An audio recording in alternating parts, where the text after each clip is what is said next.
live on the Red Pill Diaries. And once again, my guy Larry Johnson, former CIA analyst, is on the platform with us. Larry, without further ado, let's jump right into this thing.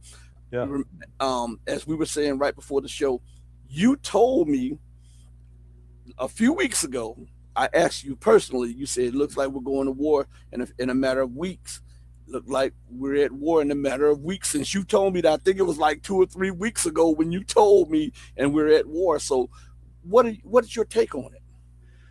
Hey, when the history books are written about this moment, Donald Trump will go down in history as the stupidest, most reckless president the United States has ever had.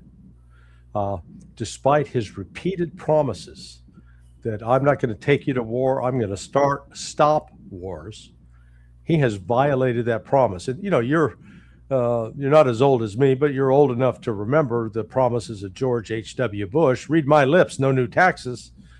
And he broke that promise. And what happened? He got his ass kicked in the next election. Well, I think what this is going to lead to is come November, the Democrats, they're going to win the House, they'll win the Senate, and they'll win the Senate decisively to such a degree that they will be able to impeach uh, Trump and convict him. And as they impeach and convict him, Mm. um, there it will be Trump. He won't escape. This war was so unnecessary, and it's built on such a pack of lies that um, I don't think we can extricate ourselves without having to experience a military defeat. And it's not going to be so much. Well, let me take you back. If I would have asked you to bet a month ago, I say, okay, Rashid, here's the bet. Uh, the United States and Israel will attack Iran, and in 2 days, Iran will have effectively destroyed the U.S. military presence in the Persian Gulf. Would you have taken that bet? Not in 2 days.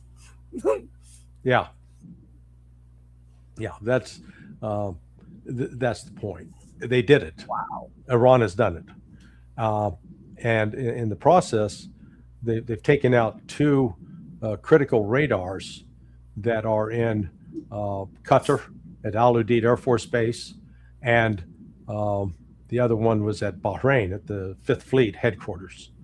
Well, uh, with taking those out, what does that do?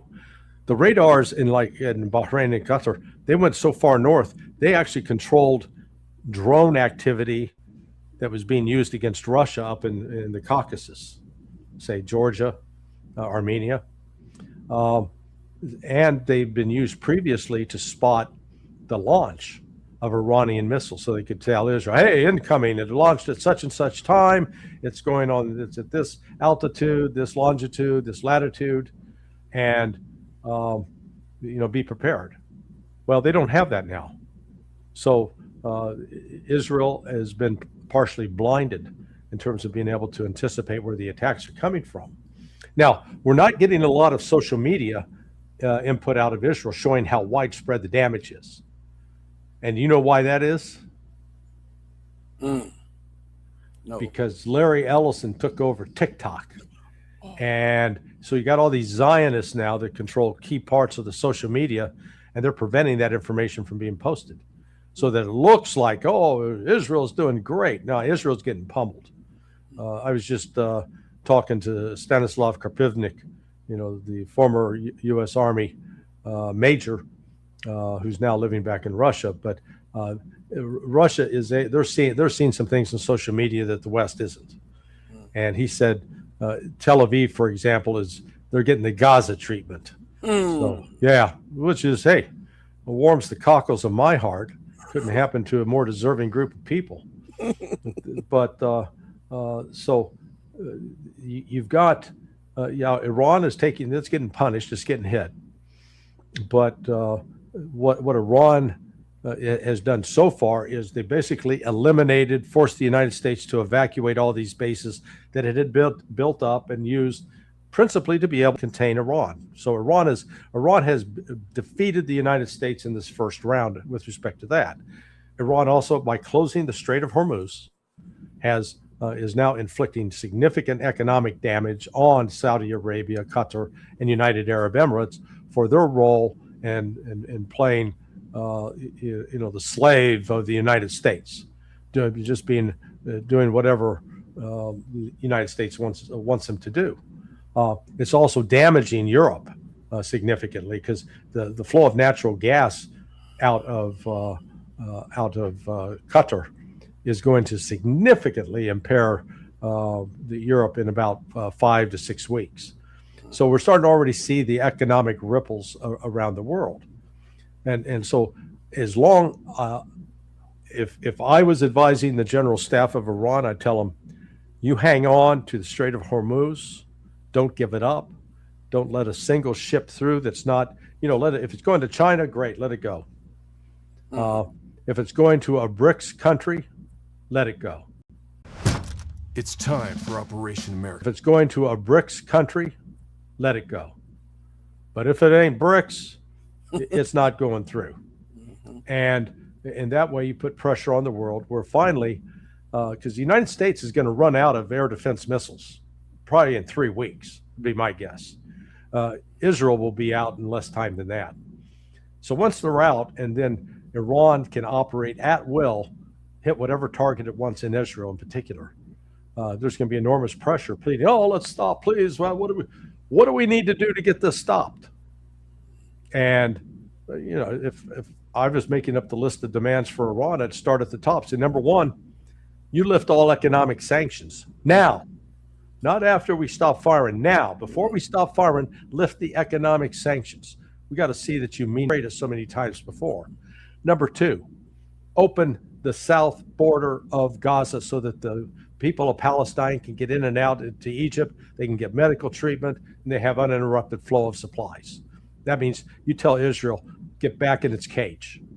They could go on with some other demands out of that, such as, we will now will reactivate the enrichment program. However, we're willing to allow inspections. We're willing to allow, and we will continue to abide by the non-proliferation treaty. They give the United States, the U.S. will have something that can show, hey, we got this agreement. But by killing the Ayatollah and killing those 165 girls, those schoolgirls, ages 6 to 12, I mean, if there is a God, and if there is a just God, the Americans and Israelis responsible for that will burn in hell, because that is the ultimate sin against God, particularly to kill children, the death of children. It's the kind of thing that we inflicted upon Iran, and then when Iran punches back, Stas Kripivnik used the term a cry bully. You go out, you bully somebody, and then they punch you in the nose. You start crying and say, "Oh, they hit me." Well, you asked for it. That's the Irish in me. I've got an Irish heritage on my mother's side. The guy whose job you don't want today is the chief of naval operations for the Pentagon. Before, U.S. naval operations were centered in the Persian Gulf in Bahrain, at that port. Well, that baby's history. It's a smoldering pile of ruin right now. They were working on a backup base down in Muscat in Oman. My understanding is that's no longer available. So the way the U.S. Navy used to operate on a system where you'd have an oiler, which is basically a supply ship that would sail behind the carrier task force and the destroyers and the battleships. And as they ran out of fuel, ran out of food, ran out of ammunition, ship pulls up alongside and actually deliver on those threats. It can cause a lot of death and mayhem, that's for sure. But what we're seeing now is the limits of U.S. power. We're we're going to devastate Iran. Maybe they are, but the Iranians are not going to give up. And just keep in mind, yes, we keep getting those reports that we've attacked and blown this up, we've blown that up. We've seen what Russian air power, Russia has complete advantage basis those weapon systems that are used. I know what it was, Larry. I got to sneak this in. I said last question, but this is the last question. All right. This is something that I wanted to ask you earlier. You were talking about how Trump could be impeached and removed from office. Yeah. Do you believe that if that takes place, because he has filled these military and intelligence positions with his guys, do you believe that he would go quietly into the night, or will that constitute a revolution or insurrection across the United States? Well, no, it's Trump's support. It is Trump's not going to have a group of stalwart defenders lining up to say, "Oh no, he's okay." Not at all. Just the opposite. Thank you, my friend, for joining me again and for giving us the insight on what's going on, Larry. I really appreciate it. I'll send you the video in a few minutes. All right, brother. Appreciate it. We'll talk later. Bye. All right. Everybody listen. Hit the like button, subscribe, share, tell everybody about the platform. We are not in the algorithm for some strange reason, and they continue to take the subscribers. So always check your subscription, and sometimes you might have to unsubscribe and then resubscribe immediately and hit the bell icon. I want to thank each and every one of you for your time, because this is time that you did not have to spend here on the Red Pill Diaries. So going out, I always have to say this ad nauseum. Do right by others, not because there's some material gain to be had or some accolades to be had, but do right by others because it's the right, the humane, and the godly thing to do. Because even when no one else is watching you, remember that God Almighty is watching you. As my late, great, beautiful, and magnificent mother would always say, God sits high on the throne of power, but he looks low at the actions of man. Know that I love each and every one of you who loves truth, but know that the love that I have for you will always pale in comparison to the love that the divine supreme being of freedom, justice, and